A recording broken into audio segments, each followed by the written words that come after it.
ప్రభునందు ప్రియులారా, మీ అందరికీ ప్రభువైన యేసుక్రీస్తు నామమున శుభములు. ప్రేమ ఎక్కడ ఉన్నది? ప్రేమను అనేక మంది హృదయపు భావోద్వేగమని అంటూ ఉంటారు. ప్రేమ హృదయపు భావోద్వేగం మాత్రమే కాదు, అది ఒక ఆచరణాత్మకమైన క్రియ. అనేక మంది మాటల్లో వ్యక్తపరిచే ప్రేమ క్రియలలో చూపరు. క్రియలలో చూపలేని ప్రేమ ప్రేమ కాదు. బైబిల్ గ్రంథంలో పురుషులారా మీ భార్యలను ప్రేమించుడి అని ఉన్నది.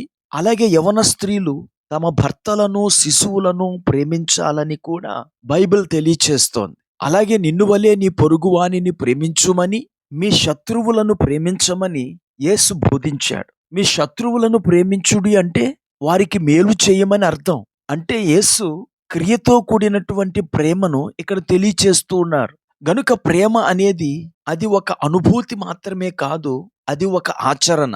అపోస్తలుడైన యోహాను తాను రాసిన మొదటి పత్రిక 3వ అధ్యాయము 18వ వచనంలో, చిన్నపిల్లలారా, మాటతోనూ నాలుకతోనూ కాక క్రియతోనూ సత్యముతోనూ ప్రేమింతము అంటాడు. అనగా ప్రేమ క్రియల ద్వారా వ్యక్తం చెయ్యాలి. ఒక ఇల్లాలు తన కుటుంబాన్ని ప్రేమిస్తున్నదని ఎలా తెలుసుకోవచ్చు?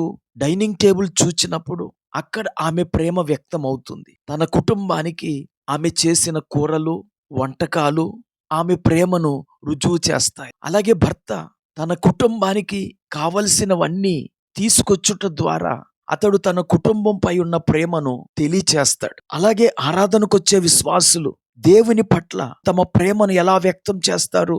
ఆరాధనకు టైంకి వచ్చుట ద్వారా, అలాగే ఆరాధనలో ఏడుస్తున్న వారి పిల్లలను బయటికి తీసుకువెళ్ళుట ద్వారా, లేక దైవ సేవకునికి డిస్టర్బ్ కలుగ చేయకుండా ఉండుట ద్వారా వారు తమ యొక్క ప్రేమను వ్యక్తం చేయవచ్చు. అలాగే అక్కడ ఏదైనా అవసరత ఉన్నప్పుడు దైవజనునికి లేదా తోటి విశ్వాసులకు ఏదైనా అవసరత ఉన్నప్పుడు ఆ అవసరతను తీర్చుట ద్వారా ప్రేమను వ్యక్తపరచవచ్చు.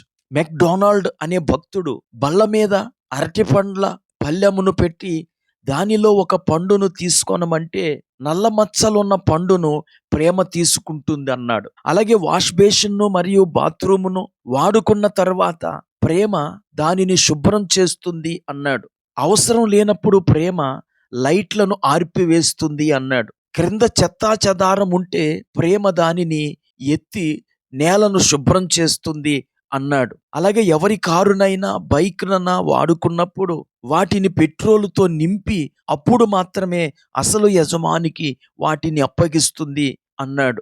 అలాగే ప్రేమ ఇతరులను వెయిట్ చేసేలా చెయ్యదు అన్నాడు. ప్రియులారా, ఇవన్నీ మంచివారు చేస్తారని మనం అనుకుంటూ ఉంటాం కదా.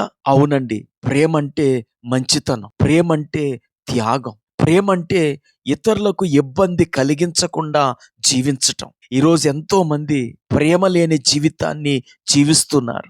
వారికి ప్రేమ అంటే తెలీదు. ఇతరులకు ఇబ్బంది కలిగిస్తూ, ఇతరులతో నిరంతరము వాదులాడుతూ లేదా గాయపరుస్తూ అదే ప్రేమ అనుకుంటున్నారు. గాయపరిచేది ప్రేమ కాదు. యేసు ప్రభువారు తన ప్రేమను వెల్లడి చేశాడు. ఎలా వెల్లడి చేశాడు?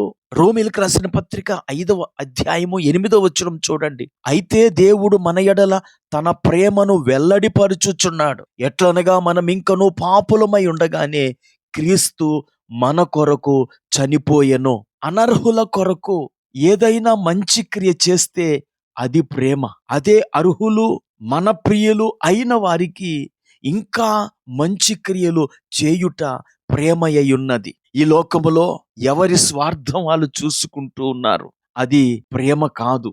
స్వార్థంతో ఇతరులకు చెందవలసిన వాటిని అనుభవించటం ప్రేమ కాదు. కొరింథీయులకు రాసిన మొదటి పత్రిక 13వ అధ్యాయంలో ప్రేమ దయ చూపించును అని ఉంది. మొదటిగా కుటుంబ సభ్యుల పట్ల, స్నేహితుల పట్ల, బంధువుల పట్ల మనము దయ చూపించగలిగినప్పుడే ప్రేమను కలిగిన వారముగా ఉంటాము. ఈ మాటలు వింటున్న నా ప్రియ స్నేహితుడా, సోదరి, యేసు మనలను ప్రేమించిన ప్రేమ మాటలతో ప్రేమించిన ప్రేమ కాదు, అది సిలువ మరణమును సహించినంత గొప్ప ప్రేమ. ఈరోజు మనము యేసును అలాగూ ప్రేమిస్తున్నామా? క్రీస్తు మనలను ప్రేమించినట్లు మనము కూడా క్రీస్తును ప్రేమిద్దాం. క్రీస్తు మనకు బోధించినట్లు మనము కూడా ఇతరుల విషయంలో ప్రేమ కలిగి ఉందాం. ప్రార్థన చేసుకుందాం. కృపా కనికరము కలిగిన మా తండ్రి, నీకు స్తోత్రం. ఈ మాటలు వింటున్న మా వీక్షకులందరినీ నీ ప్రేమతో నింపండి. ఈ చివరి దినాల్లో చల్లారిపోయిన ప్రేమను మరలా ప్రతి ఒక్కరిలో రగిలించి సంఘాన్ని, కుటుంబాలను ఐక్యపరచమని యేసుక్రీస్తు నామమున ప్రార్థించి వేడుకుంటున్నాము. ఆమేన్.